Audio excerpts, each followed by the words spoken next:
Poudarki današnjega Pomurskega dnevnika. V Pomurskem muzeju so dopolnili razstavo Ljudje ob Muri. Polaničeva cesta skoraj v celoti razpadla. Galerija Murska Sobota vabi, da kulturni praznik preživite z likovno umetnostjo. Ženske so zaigrale šnops. Vremenoslovci pravijo, jutri bo pretežno oblačno.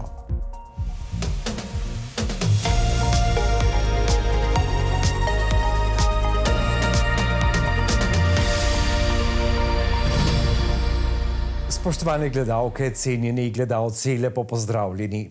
V Pomurskem muzeju Murske Sobota so stalno razstavo Ljudje ob Muri dopolnili in jo postavili na ogled javnosti z dodanimi novimi vsebinami. Na tiskovni konferenci so v Pomurskem muzeju predstavili novosti, ki so obogatile razstavo, ki je nastala pred 20 leti, in ker je dediščine ter izročila dovolj, so predstavili novosti, ki jih morda ne srečamo več in bi počasi utonile v pozabo. Ta prostor je duhovni prostor, pokrajina ima tudi poleg teh materialnih elementov tudi duhovno. Praktično človek živi to duhovnost in na tej naši razstavi je malo tej duhovnosti manjkalo in zdaj v enem delu te nove prenovljene razstave odpiramo tudi to duhovno sfero ponovskega človeka.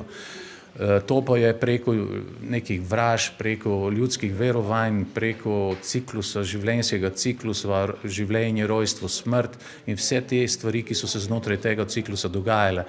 In to smo zdaj poskušali nekako tudi v tem delu prenovljene razstave izpostaviti. Stalna razstava je, kot rečeno, stara več kot 20 let in od leta 2023 jo dopolnjujejo, ker gre za nove izsledke, ki javnosti še niso bile prikazane na tak način. Se pravi, življenje od preteklosti, od tistih najstarejših podatkov, ki jih dobimo, lahko rečemo arheoloških najdb, pa vse do danes. Se pravi, kaj je človek na teh obeh stranih reke Mure doživel. Posebnost razstave je med drugim tudi prikaz bolj sproščenih dejavnosti ljudi ob Muri, ki gredo počasi v pozabo. Tudi na te trenutke v Pomurskem muzeju niso pozabili. Ja, seveda tudi to. To je tudi povezano z delom življenja. Se pravi, vemo, kaj je žalost, je veselje in vse to je človeška duša ima v sebi in treba je tudi to izpostaviti. Tako da prostor ni samo neki prostor, kjer se živi, ampak je to prostor radosti, žalosti, upanja, skratka neke vrste bivanjsko okolje, v katerem si ti vpet. Etnološka dediščina je poseben izziv, kajti gre za dediščino, ki je ponekod v obrisih še živa, a neotipljiva. Ravno neotipljivost pa gre rada v pozabo. In to etnološko dediščino je bilo skoraj da najtežje predstaviti. Govorimo o duhovni kulturi, govorimo o šegah prazničnega leta, govorimo o šegah življenjskega človekovega življenjskega ciklusa, o rojstvu, poroki in smrti. Tu je še dovolj materialnih podatkov in pa tudi predmetov, s katerimi lahko predstavimo te šege. Malo težje pa je v tem duhovnem, mitološkem, imaginarnem svetu, ki je precej že izginil, predvsem pa ga je težko materialno pokazati. V mislih imam predvsem verovanje v moč cumprnic, coprnic, čarovništva, ampak ne v tem smislu zgodovinskem grmade in tako dalje, ampak predvsem v tem ljudskem verovanju, ko so naši predniki verjeli v moč žensk, ki so imele moč narediti slabo hudo, druge ženske pa so imele moč to hudo in slabo pozdraviti.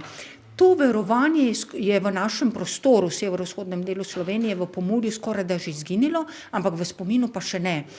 In sreča je, da smo pred leti celo lahko posneli dokumentarno rekonstrukcijo oziroma poustvarjanje, kako so takšnega uročenega otroka ozdravili. V mislih imam zdravljenje na Goričkem in pa v mislih imam zdravljenje pri Romih. In lahko se vidi skozi primerjavo, da gre pravzaprav za podobne stvari. Predvsem gre velikokrat za izročilo, o katerem se ni govorilo, ker je tako velevalo nenapisano pravilo. Lokalna cesta v Veščici oziroma tako imenovana Polaničeva cesta je že več let v zelo slabem stanju. Asfalt je močno poškodovan, ponekod celo popolnoma uničen. V mestni občini Murska Sobota pravijo, da zaradi velikega finančnega obsega rekonstrukcija celotne trase cestišča v bližnji prihodnosti ne bo mogoča. Manjše poškodbe bodo sanirane sprotno. Za sanacijo ceste Veščica-Črnske meje je v proračunu sicer načrtovanih 20 000 evrov in sicer za investicijska vzdrževanja in obnove.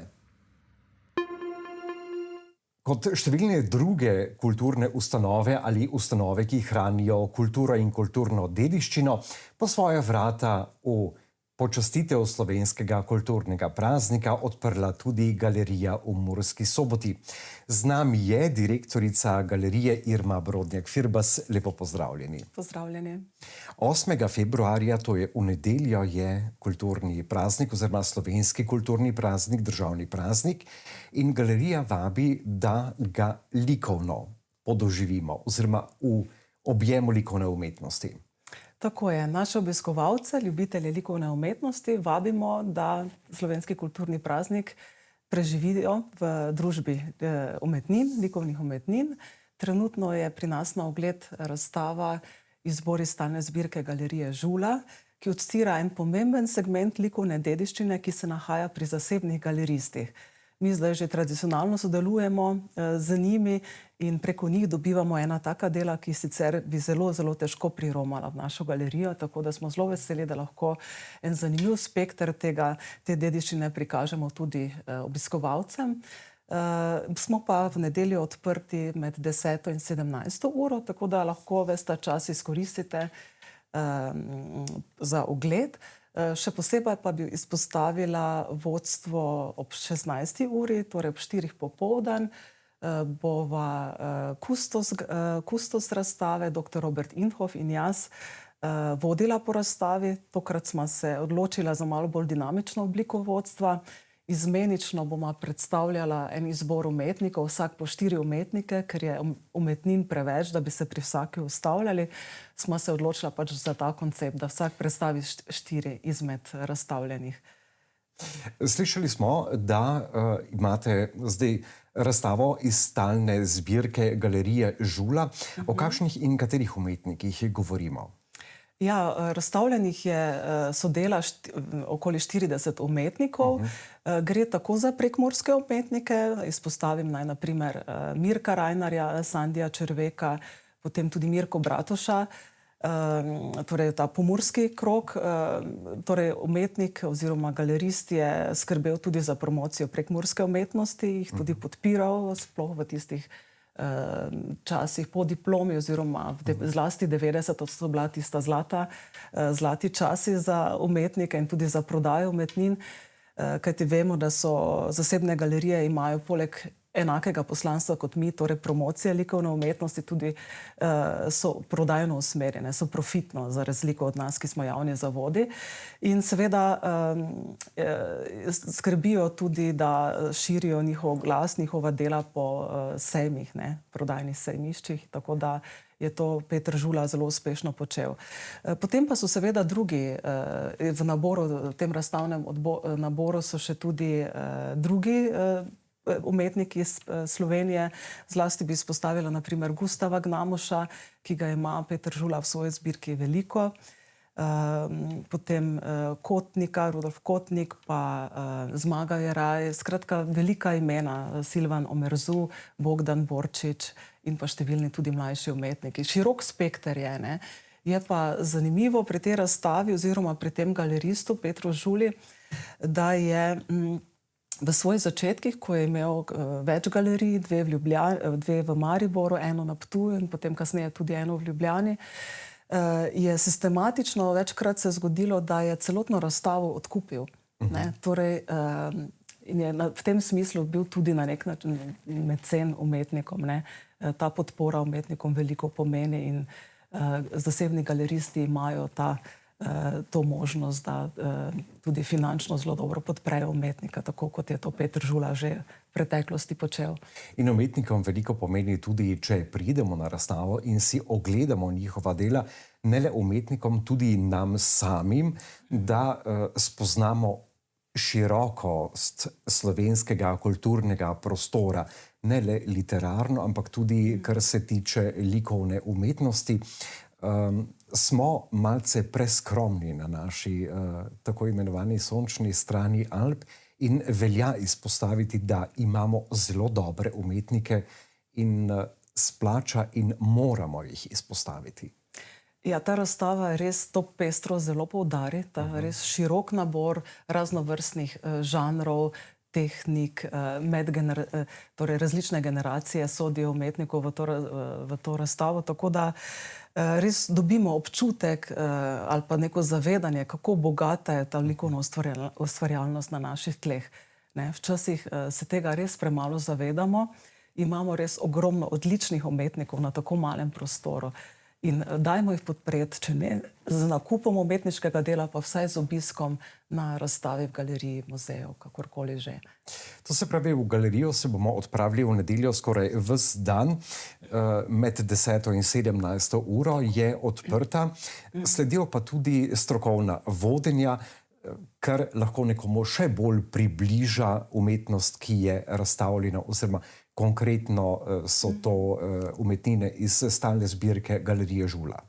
Ja, v tem vodstvu se bomo res fokusirali na izbrana dela in potem lahko tudi malo odstremo za kulisje, pa preteklo delo umetnika.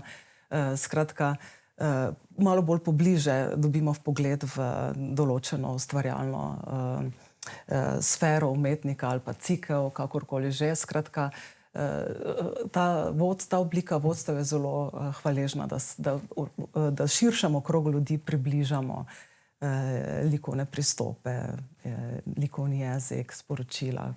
Tako da so ta vodstva pri nas zelo dobro obiskana. Morda bi še omenila samo eno stvar, namreč povezali smo se tudi z edino zasebno galerijo v Pomurju, galerijo Robin. Povabili so nas, da odpremo letos, da Galerija Murska Sobota sodeluje pri razstavi, pri razstavnem izboru, ki ga prav nocoj odpiramo v Expanoju. To bo pa ob 18. uri tudi v luči slovenskega kulturnega praznika. Bo to 13 del prekmurskih avtorjev bo predstavljeni. Tako da tudi to k temu vabljeni. Najlepša hvala, Irma Brodnjak-Firbas. Prosim. V gasilskem domu Moravske Toplice so se pred nedavnim zbrale ljubiteljice kartanja, ki so se udeležile drugega ženskega turnirja v kartanju šnopsa. Turnir je bil namenjen izključno ženskam, kar je ustvarilo sproščeno tekmovalno vzdušje. Udeleženke so se pomerile v več krogih igre, pri čemer ni manjkalo dobre volje.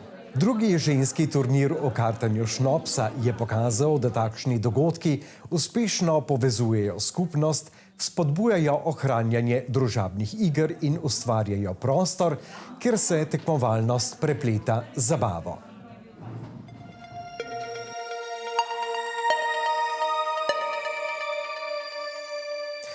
Poglejmo napoved vremenoslovcev. Jutri bo pretežno oblačno, nekaj jasnine bo zjutraj in dopoldne v severovzhodnih krajih. Zjutraj je bilo oblačno z rahlim dežjem. Opoldne so v Murski Soboti, Radencih in Lendavi ter v Krajinskem parku Goričko namerili 3 stopinje Celzija. Jutri bo pretežno oblačno, nekaj jasnine bo zjutraj in dopoldne v severovzhodnih krajih, predvsem od Primorske do Notranjske in Bele krajine bo rahlo deževalo. Najnižje jutranje temperature bodo v severnih krajih okoli 0, drugod od 1 do 3, na Primorskem okoli 6, najvišje dnevne od 4 do 9, na Goriškem in v slovenski Istri do 13 stopinj Celzija. Najnižje jutranje temperature v severovzhodni Sloveniji bodo v Murski Soboti in na Ptuju 2, v Mariboru 3, najvišje dnevne pa v Murski Soboti 8, v Mariboru in na Ptuju 7 stopinj Celzija. V soboto bo spremenljivo do pretežno oblačno z nekaj krajevnimi plohami, v nedeljo bo deloma jasno, zjutraj in deloma dopoldne bo ponekod po nižinah megla. Temperature se bodo v naslednjih dneh zjutraj gibale med -2 in 4, čez dan pa med 2 in 9 stopinj Celzija. To je bilo za danes vse, kar smo vam pripravili v naši osrednji informativni oddaji. Dogajanje v Pomurju lahko spremljate tudi preko naše spletne strani ali socialnih omrežij. Hvala za vašo pozornost in srečno do prihodnjič.